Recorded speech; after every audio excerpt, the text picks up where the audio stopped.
welcome to the channel. This is a new title where Naruto has become a psychic. I really need your support. This is a subscription to my boosty, thank you in advance. Before watching, please like and subscribe to the channel. Enjoy watching. Part 1. What does training in paranormal abilities mean? Are we, like Harry Potter, going to learn to wave wands? The group of men sitting in the corridor laughed quietly. Marmot, the squad sapper, took a pen out of his pocket and, with a serious look, began to draw some symbols in the air, adding to them either Expelliarmus or Bombard Maximum. The man had 2 children, and for someone like him, similar spells have already been ingrained into the subcortex, no worse than training. Even if it worked, it would not be taught to you, comrade officers. Slowly, although very variable. We have other methods. Suddenly a polite, slightly ironic voice was heard from behind. The squad turned around at once. Anyone who could approach their company without being noticed by anyone should be taken extremely seriously. The man who smiled politely in response to their impulse, inspired even without it, due to a significant admixture of blood from some of the Asians in his ancestors. He was short and frail in appearance, almost a head shorter than any of the fighters in the detachment, but this did not seem weak. He had that same confidence familiar to the eye of any experienced fighter, coupled with an aura of danger, which immediately and forever encouraged him to accept his height and physical condition as a feature, and not a weakness. Inviting them with a gesture inside, the owner of the premises silently pointed to the lockers and, having changed into a prosaic training suit, said with a slightly guilty smile, "To dispel your well-founded mistrust, let's start with a vulgar but effective trick, perhaps." With these words, the Japanese approached the wall and, stepping barefoot on a completely ordinary plastered wall, calmly walked along the wall, as if on the floor, as if nothing had happened, continuing the lecture and despite the dumbfounded students. In fact, this is a rather tedious and weakly useful way of climbing, but, I must say, you can't deny it the clarity. Having reached the ceiling, the man froze like a strange bat, after which, raising his head, he looked at the crippled men from above. "However, staying in place is much easier," he said serenely, after which, letting go, he fell down, deftly somersaulting in flight and landing on his feet. What is significant is that after falling from a high about 10 meters ceiling, the man not only did not break anything, but did not even wince from the pain in his broken feet. After giving the students time to come to their senses, the Japanese nodded and, smiling, said, "Naturally, you don't need such odious tricks too much. We will practice in more useful areas. So sit down. You don't have to bother with meditation poses for now. This will have some meaning in a little later lessons." So, Part 2.POV. The awakening turned out to be strange. Memories of the lesson were intertwined with some other memories, vivid and extremely stupid. No.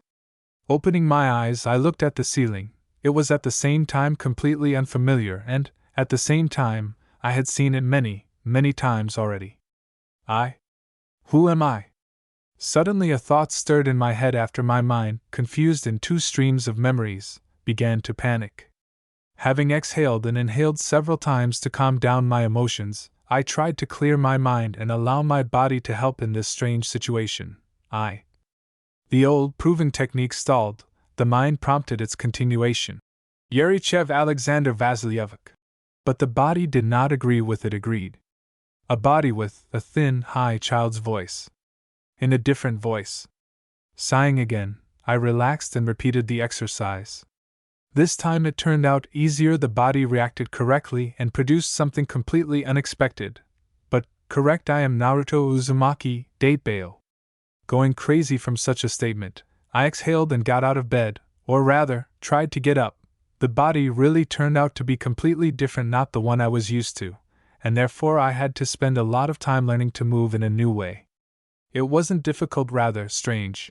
The child's body was clumsy and weak, but there was something strange in the feeling of this weakness, as if there was a huge, inexhaustible source of power located under the thin piece of ice on which he walked. The sensations described the potential abilities of his new body exactly like that. Well, yes, exactly. I have a demonic abyss of yang chakra, And even a biju in my belly. I smiled. The unreal feeling of someone else's body successfully suppressed the shock of moving and ending up in a rather mediocre fairy tale, comparison with which I was so often teased by friends and students. Approaching the mirror, I sighed and shook my head. Everything is correct. In the mirror, instead of my completely ordinary face, a child's face was reflected by the way, unlike the previous one, it looked absolutely European and very cute, which was only aggravated by those same stripes on the cheeks. After washing my face and brushing my teeth, I reflected and finally sat on the floor in a meditation position. I really should have cleared my mind and become familiar with the capabilities of the body. Naruto's memories were strange. So strange that after a long, 3-hour analysis of them, I understood absolutely for sure I was not a freak. I was, rather, a reincarnation with preserved memories from a past life, no matter how strange it may sound. It was not difficult to understand Naruto spent his entire short life, unlike what I remembered from the manga I'd briefly flipped through, very quietly and unnoticed, so much so that even the orphanage teacher, who was clearly notified by someone, could not set her charges against me, and not at all because I didn't try. I was just an inconvenient target. It wasn't a matter of any talent or ability, it was just the experience of the old life, gradually seeping into the new life, every now and then giving such intuitive clues that I believed. Having dealt with the memory, I moved on to sweets. To the body. More precisely, to those resources that were hidden behind the screen of the thin body of a young representative of the Uzumaki clan. Having entered into meditation, I focused on the method that was familiar to me personally. Having calmed and brought the body into a state of calm today, it was incredibly difficult to do this. The child's body required action. I focused on the image of the great nothing, the endless starless emptiness, after which, achieving a state of detachment, led into her part of the desires of the body, creating, from them, the firmament below, after which he added to this part of the thoughts and feelings that shone above. Today the ritual of awakening was very strange for me. On the one hand, it was incredibly difficult to keep aloof. On the other hand, the power of yin and yang, unlike the usual course of the ritual, did not have to be called upon and pulled into the space of imagination. It barely appeared the necessary loophole. Spiritual and physical energy literally rushed into him, giving away their power with such enthusiasm that only considerable experience allowed me to maintain concentration and allow them to mix into chakra energy. It looks like I won't need the ritual anymore. An uninvited thought slipped in by itself, and indeed, unlike my previous incarnation, which, with the help of a ritual, snatched up pieces of chakra and sparingly, drop by drop, spent it on its needs, here the ritual opened up downright natural channels of access, allowing you to draw it freely and no problem. Oddly enough, despite my knowledge of the canon, even more yin chakra was available to me than yang. However, there was a lot of both the first and second. By the standards of my world, infinitely much. Perhaps, in my entire past life, I spent tens of times less chakra than I had at my disposal here and now. After thinking a little, I realized that, in principle, there was nothing surprising in this. In my past life I was, to use local terminology, a specialist in the rudiments of genjutsu, averting the eyes, hypnosis, sensory. Unlike the local, rigidly focused on finding chakra, I was more, a versatile specialist, in vision, strengthening of the senses, empathy and the scanty rudiments of telepathy. And most importantly, strengthening thinking, memory development, acceleration of thinking, work on the distribution of attention, etc., etc., skills related, in local terminology, to the combined and yang chakras. I practiced there on a very residual principle, even if I could, and I could little, our reality resisted any extrasensory perception tens of times stronger. Here, perhaps any non-clan student of the academy made me, the past, dozens of times smaller in terms of chakra reserves, and only the control that was prohibitive by local standards, which I had spent my whole life on, allowed me to do at least something. Yin chakra is spiritual energy, as they say here, or rather, mental energy, and its amount depends primarily on the level of intellectual development of the shinobi and how much effort and time he devoted to working with his mind and, apparently, the connection to the physical body was minimal. Thanks to this, I, who devoted many years to the development of my own mind in this world, generous in rewards for hard workers, received reserves of yin chakra that significantly exceeded the amount of yang chakra that Naruto possessed as a representative of the Uzumaki clan and the bearer of the yang part 9 tails. By and large, now my yin and yang ratio was more befitting of some Nara, of very, very powerful Nara. Of course, with age and training this should be smoothed out, but now I should have started hiding my potential. There were quite a few different censors in Konoha, and letting them understand that something strange had happened to the Jinchuriki was like death. Fortunately, this particular exercise was not just familiar to me, but downright ordinary. Having very small and difficult to replenish chakra reserves, I worked very hard and fruitfully on exercises that allowed me to minimize chakra losses. Just like that. Namely, such losses and were what the censors were guided by when observing chakra. By the way, the locals simply could not have such exercises well. They did not have a situation with finite reserves of chakra, even the weakest.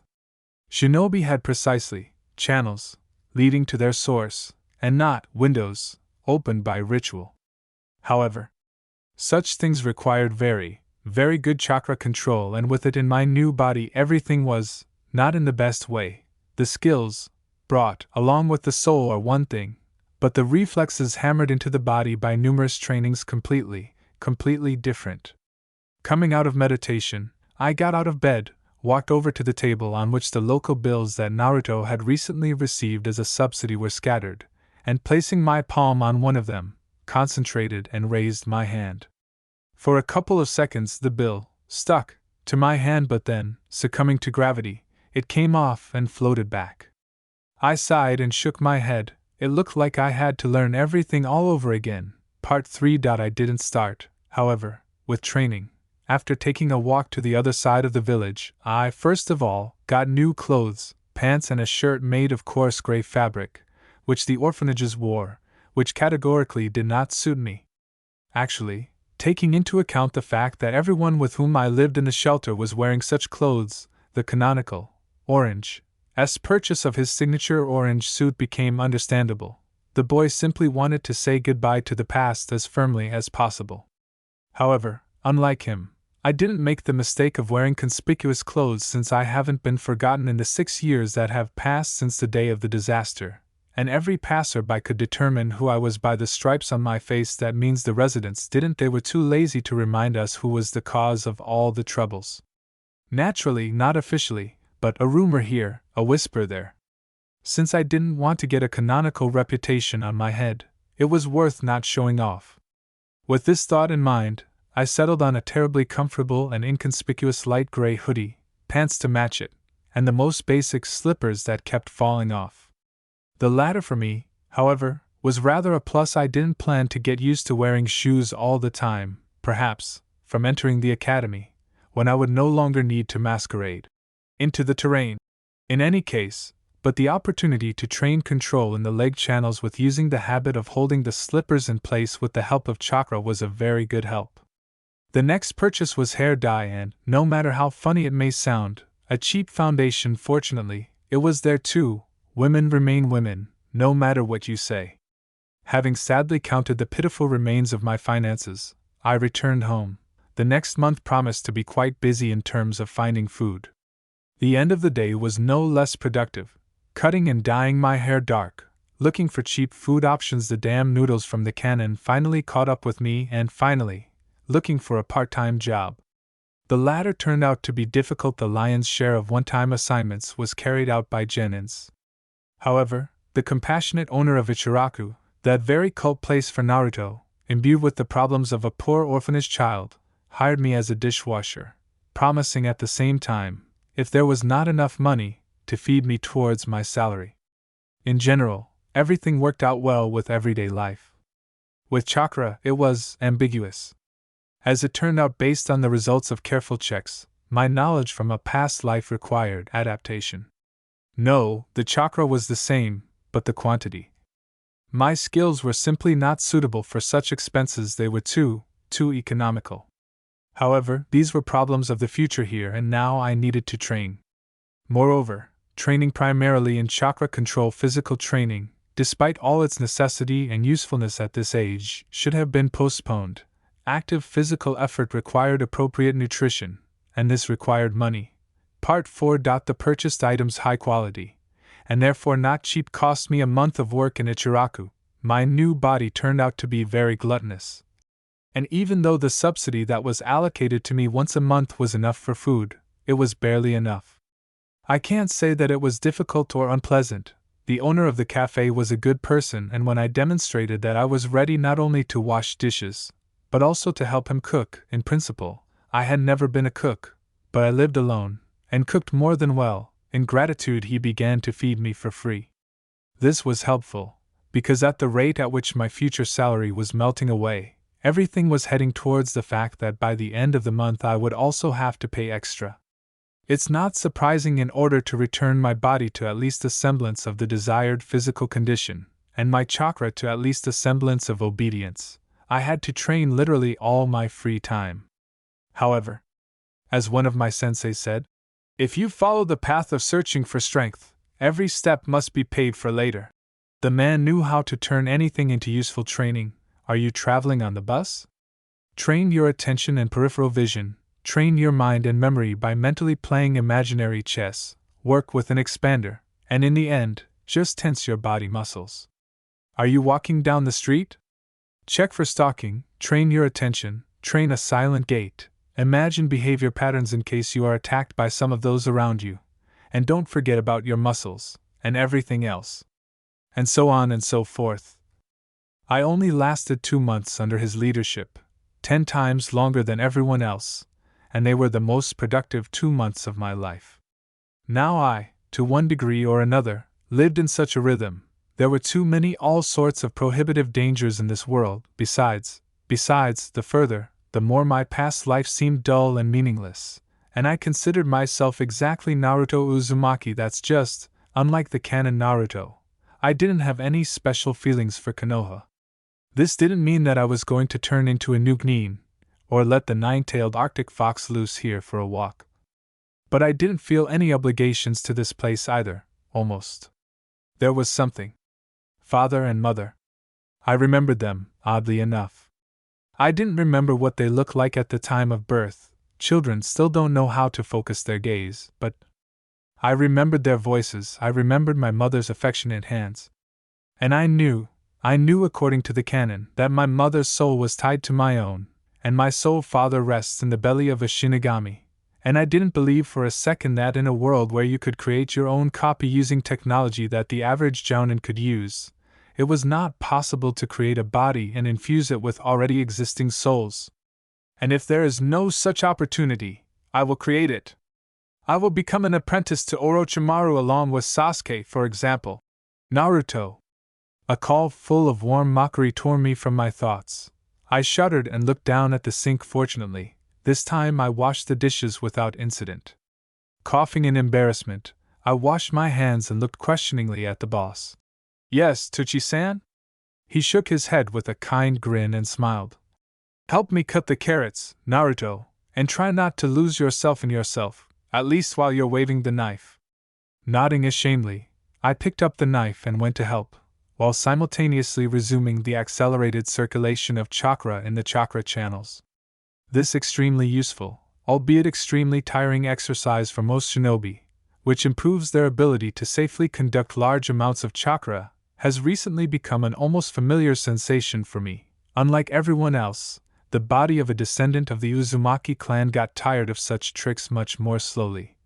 But I received even more benefits than everyone else simply because without powerful and trained chakra channels I could not see good control of chakra, simply due to its huge amount and, therefore, the need to manipulate not just some crumbs, as before, and in volumes that often exceed the reserve of the average shinobi by 2 to 3, or even 10 times. But there is also Biju, and although I can handle most of my tasks myself, we will have to deal with those problems that are common and wear stylish capes together. And the better prepared I am, it will be easier for me to do this. Putting the cut finger into my mouth, I shrugged my shoulders in confusion in response to the cook's gaze raised to the ceiling and, holding it there for a couple of minutes, continued to work as if nothing had happened. There were still 2 hours left before the end of the working day. Part 5. I took the next planned step only 2 months later, when I was able to accelerate my sensory skills to the first glimpses of empathy, and the level of control of the yin chakra to the ability to build, albeit a crude, but reliable mental shield of the cutting off unnecessary type. Oh, I hope I won't regret this. I sighed under my breath and, closing my eyes, began to plunge into deep, much deeper than ever before, meditation. I needed to visit my guest, and there was no reason to postpone this trip. After an indefinable amount of time in truly deep meditation, time flows differently. I finally felt dampness in the air, squelching under my feet, and wild, evil, intelligent power ahead. Exhaling quietly, I concentrated and created a shield which was incredibly simple. To my surprise, it was not reminiscent of creating techniques in the real world, but rather controlling dreams.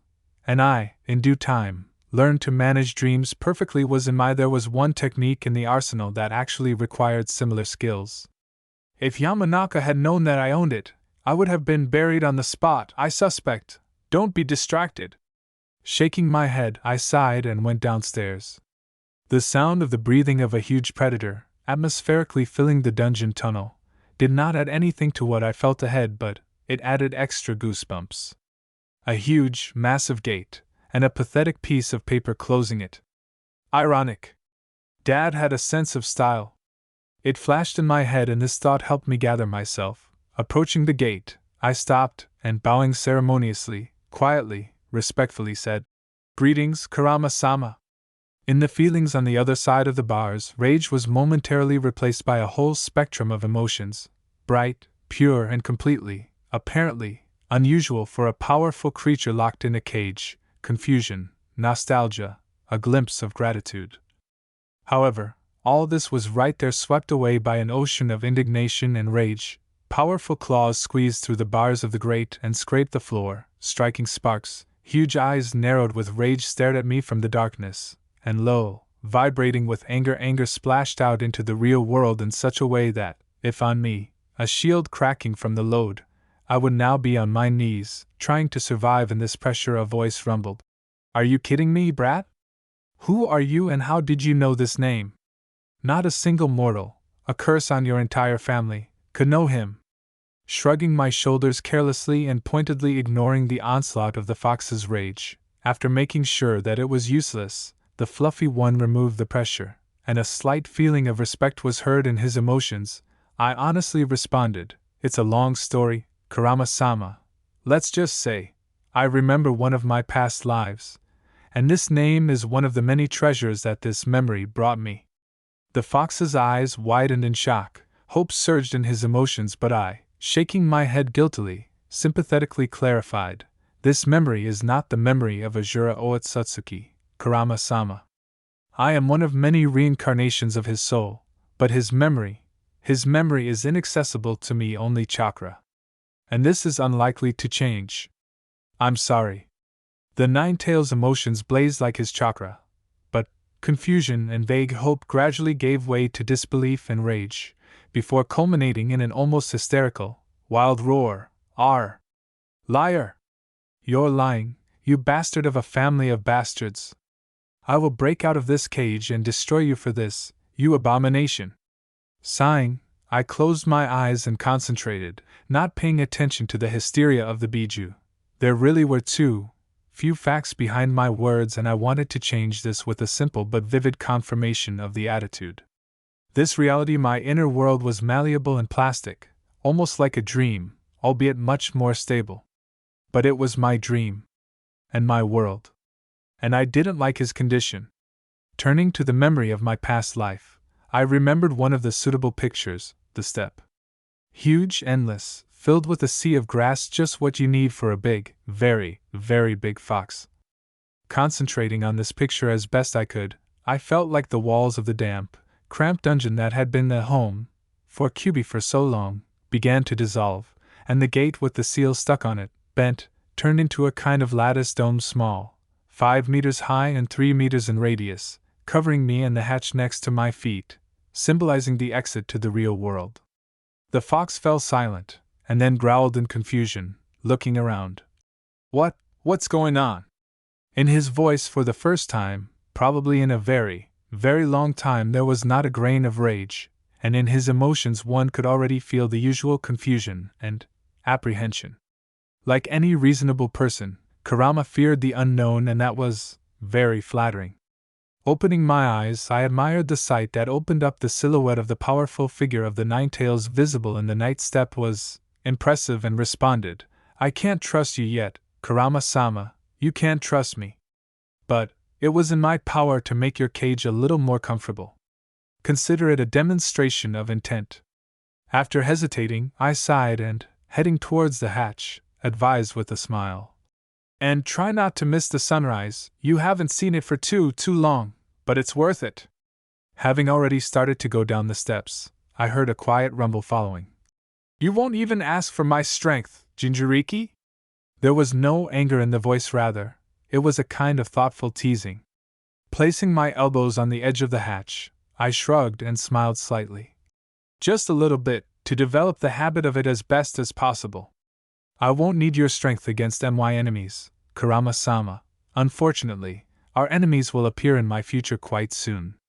And to fight against them, I will need all the help you can give." The fox snorted in disbelief and, with a flexible movement, turning his back to me, defiantly threw up all 9 tails, showing me his ass.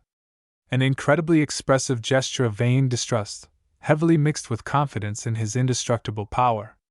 Giggling, I sent the image of a peacock through the imperceptibly formed empatho energy channel, and, under the indignant roar of the 9-tailed one that turned around, I slid down into the real world.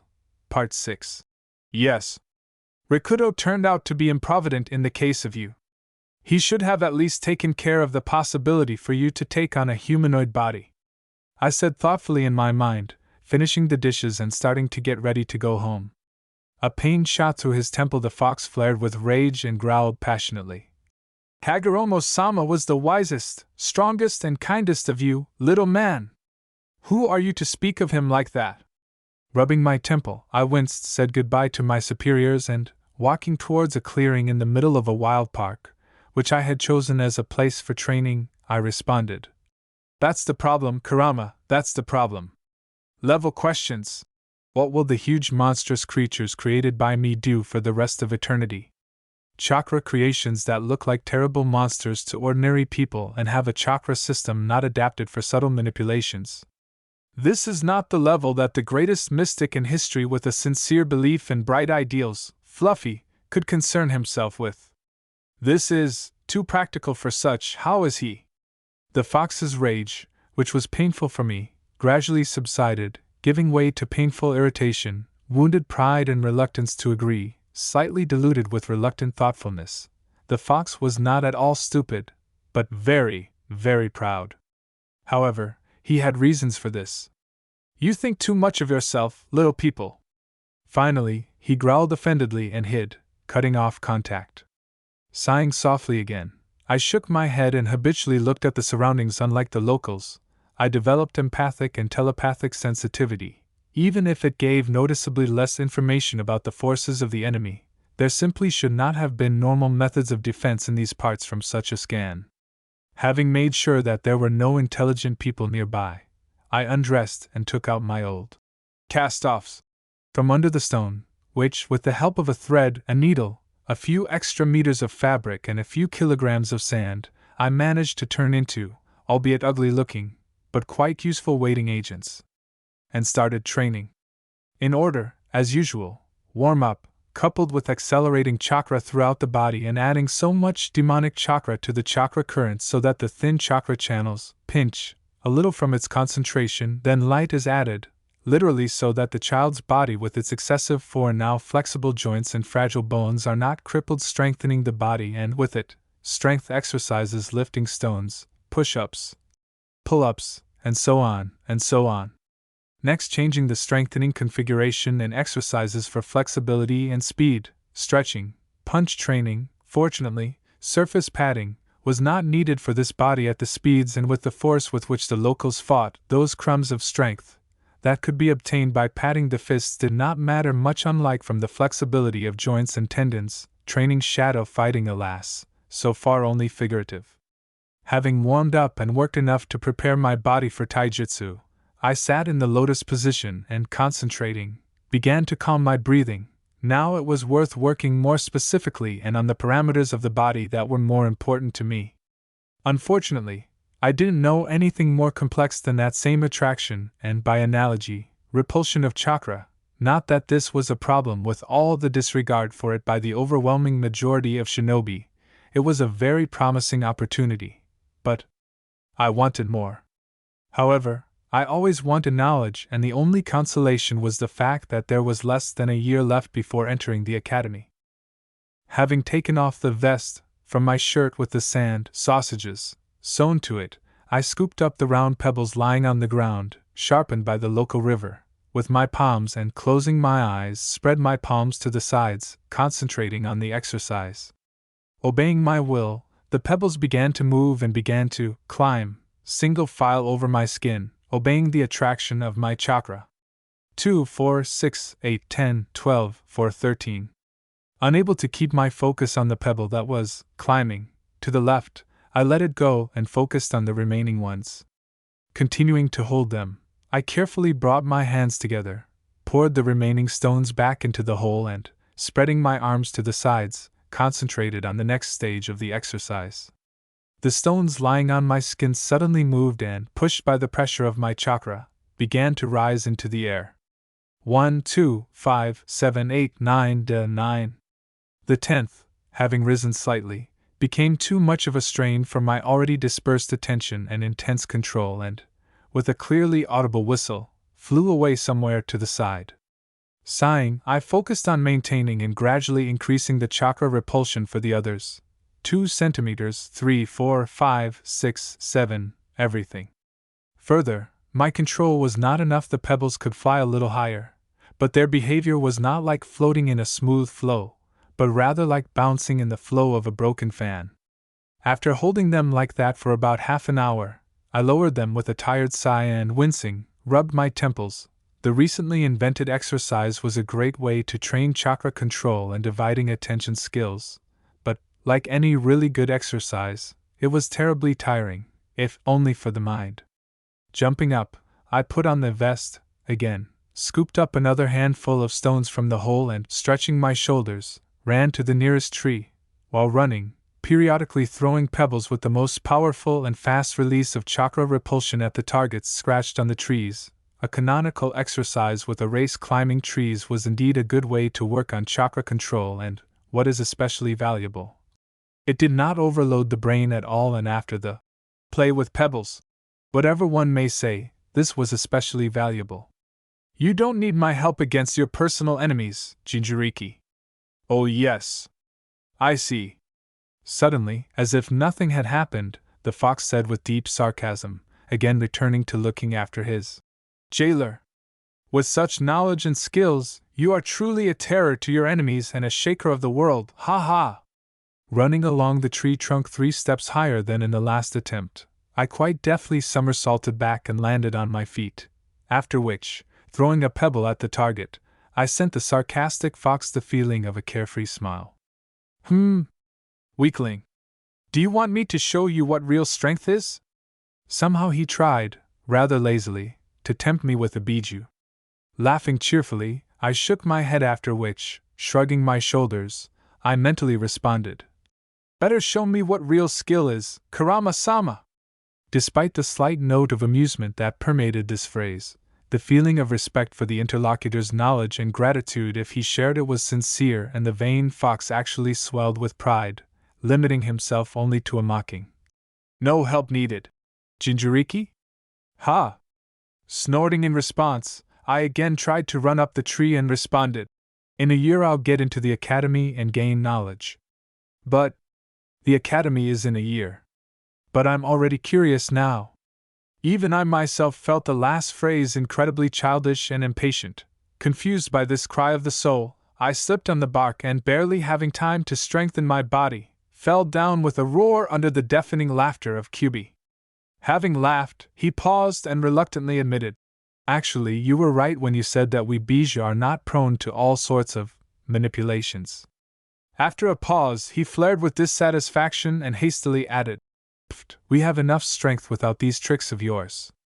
After making another pause, he flared with self-satisfaction and, almost visualizing the image of 9 tails swaying proudly, clarified, "Especially for me, ha! I'm not this weakling shikaku." Having difficulty restraining myself from giggling, I stood up and rubbing my bruised butt delicately clarified, "But as far as I know, you have a couple of techniques, like the cover of a bijou and a baijudama?" The fox, grunting displeasedly in response to the bit of grin that did sneak into my answer, responded with reluctant consent, after which he proudly announced, "So be it, little Jinjuriki." After a pause, he grunted displeasedly and, snorting, clarified, "Moreover, these techniques of yours are still much more complicated than that. It's just that we bijou have such powerful chakra that, see for yourself." And having pouted a little more, he honestly shared with me first the image of the chakra cover, and then that very legendary baijudama. And these were really incredibly primitive techniques that were strong precisely because of the huge amount of aggressive chakra pumped into them bijou.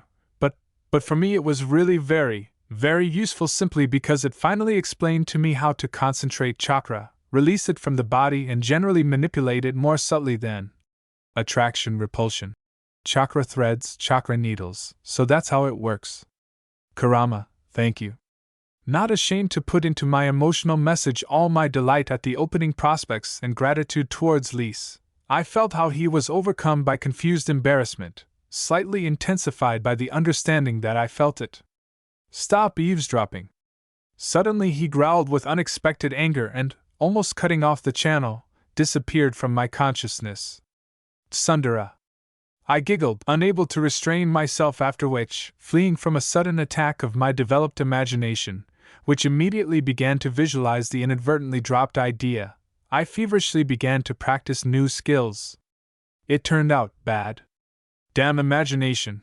Part 7. With joy, I hurried a little, despite the fact that I actually received the techniques of thickening and cutting off chakra mainly from the sensations of the bomb. The chakra cover was, funny as it may seem, the embodiment of that very principle of chakra repulsion, perhaps as concentrated as possible and performed through all the tenketsu at once, but before the chakra threads and chakra needles. I was like walking to the land of snow. These were very concentrated techniques, and the limit of my achievements in this field was to thicken the chakra so much, to push a pebble twice as far, and this at the cost of concentrating on one single action. In terms of cutting off the chakra, all I managed to do was push a log that was standing 2 meters away from me with a burst of chakra, then the chakra. That's right. Dissipated. However, it didn't matter. I was inspired by the very possibility of such an action.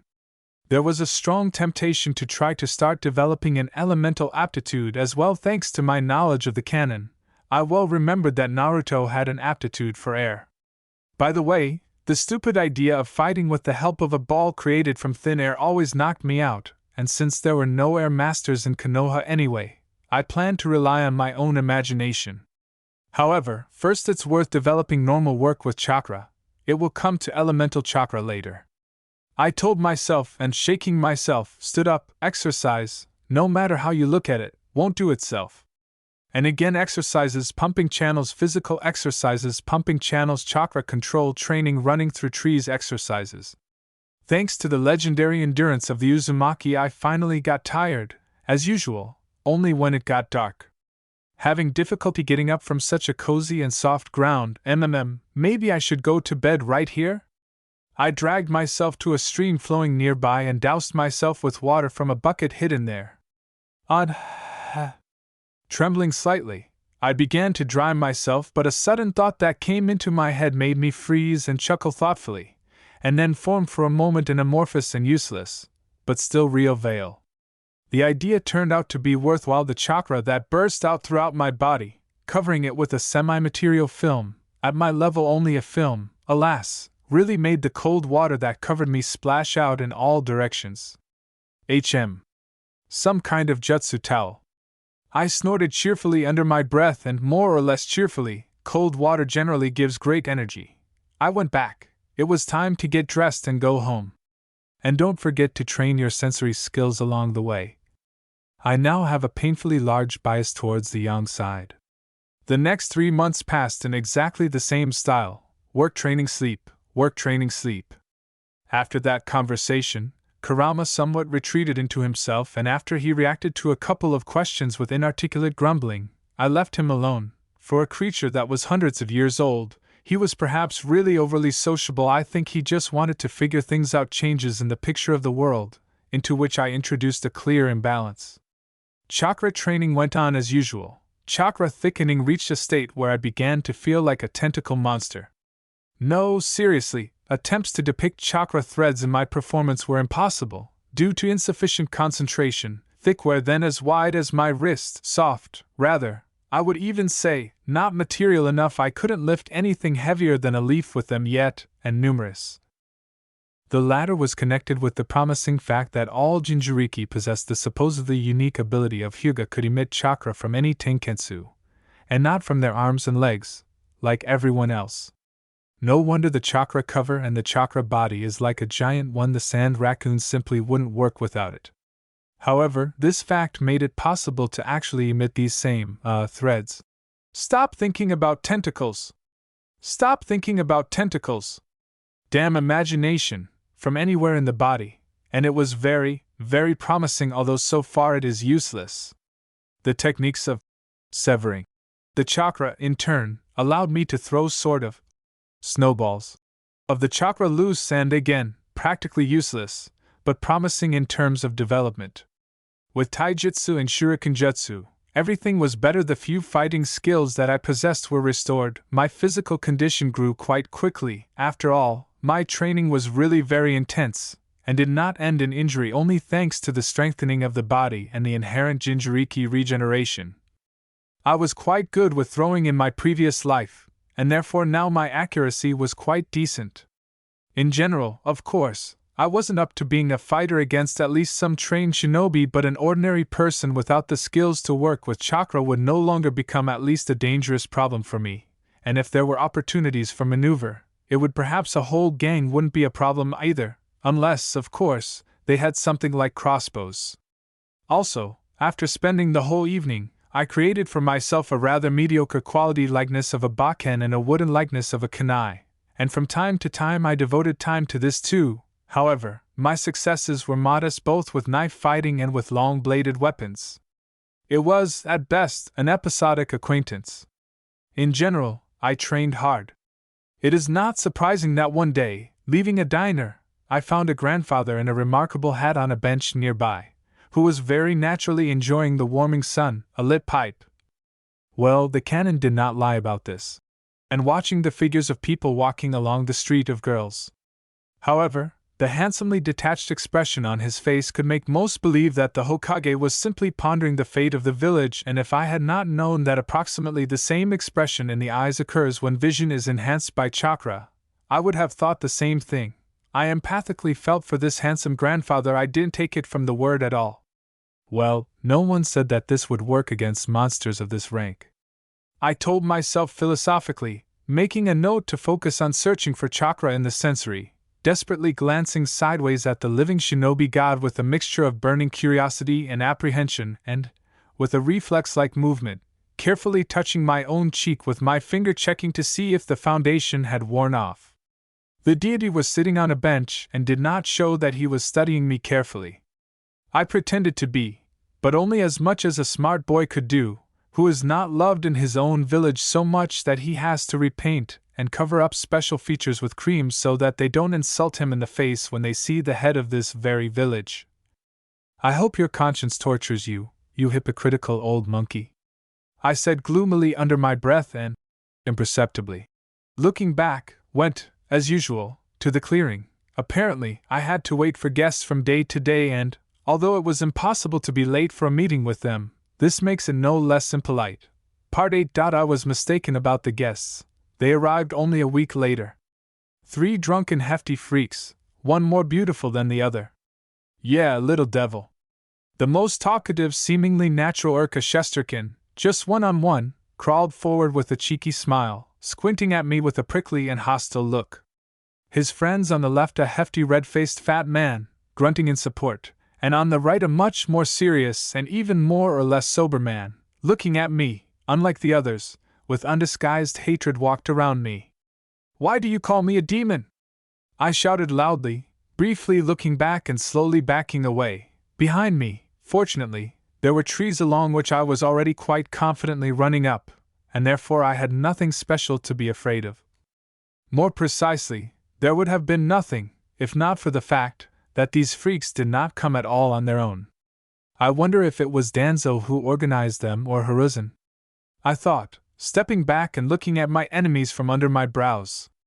Danzo has more opportunities, and in fact, motivation. I ruined for him with my disguise all the work of isolating me from the village, and now he needs to probe me on how to do this. On the other hand, he didn't just flash our good grandfather Hokage is on the horizon, Come closer and I will explain to you.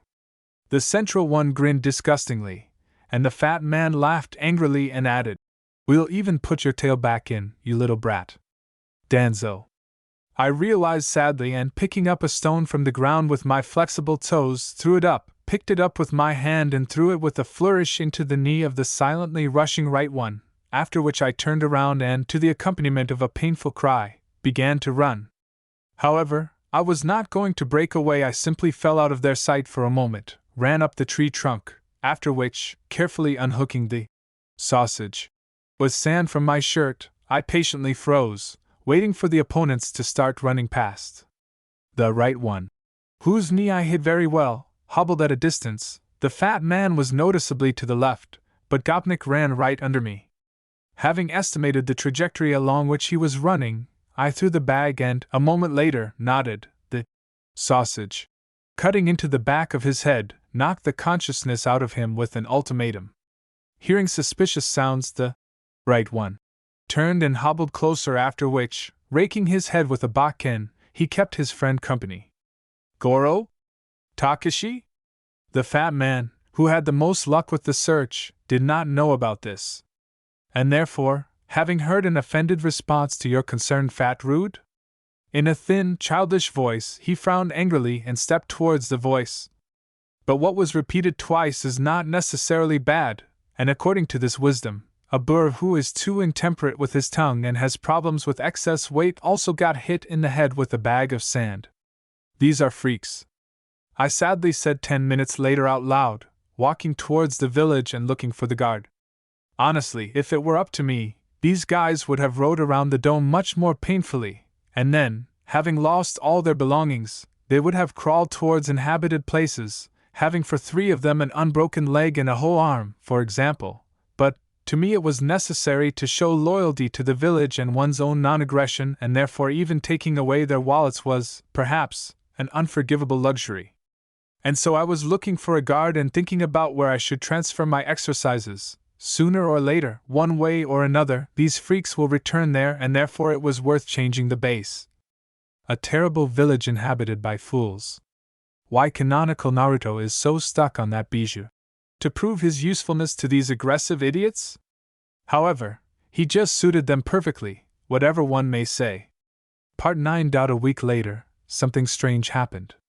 I met Hinata, and it was a completely non-canonical acquaintance. POV Hinata. Useless. The dark-haired girl walked down the street, looking at the ground and trying to hold back her tears.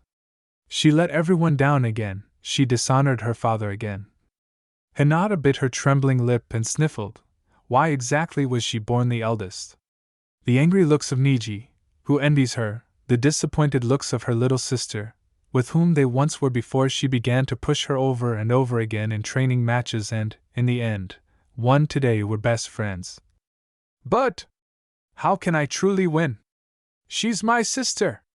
The girl shuddered and hunched over a little, pulling her head into her shoulders. In fact, the 2-year difference made itself felt, and Hanabi, although good at taijutsu, was much weaker than her older sister, but Hinata simply lacked the determination to finish the blows, juken tough and dangerous, despite the softness, style, and every training session in it ended, if not with a visit to the rinnegan, then with a long and painful recovery period. Very painful, and Hinata simply could not bring herself to doom someone, especially an adored sister, to something like that just like that. While she was younger, she had enough strength to defeat her without inflicting dangerous blows. But those times have passed, but the fear of harm remains. She was not afraid of defeat. Hanabi was so touchingly happy with every draw, and then with victory, but contempt in Neji's eyes, disappointment in the eyes of the father, painful annoyance in the sensei's eyes. Weak! Why can't I just make sure my father doesn't have to be ashamed of me? Having retreated into herself, the girl, who kept increasing her pace and almost starting to run, suddenly flew straight into exactly the same pensive pedestrian in a gray sweatshirt with a hood covering her face and awkwardly sat down right in the middle of the path on her. But, despite the fact that the blond man with strange stripes on his cheeks, his hood flew off due to the impact, was even slightly shorter than her. And for some reason the attack did not knock him off his feet. However, despite such stability, the boy who gasped in bewilderment did not escape such a fright. For a moment the sweatshirt swelled from the inside so that 2 buttons flew off from the top and something distinctly and very disgustingly crunched, and the boy himself, grimacing painfully and clutching his chest, carefully sank to the ground. Looking at her, she could not be mistaken, with eyes slightly widened in pain. Sorry. Yay. I didn't mean to. The girl squeaked pitifully, feeling her cheeks flush. Clumsy! You're nothing but trouble!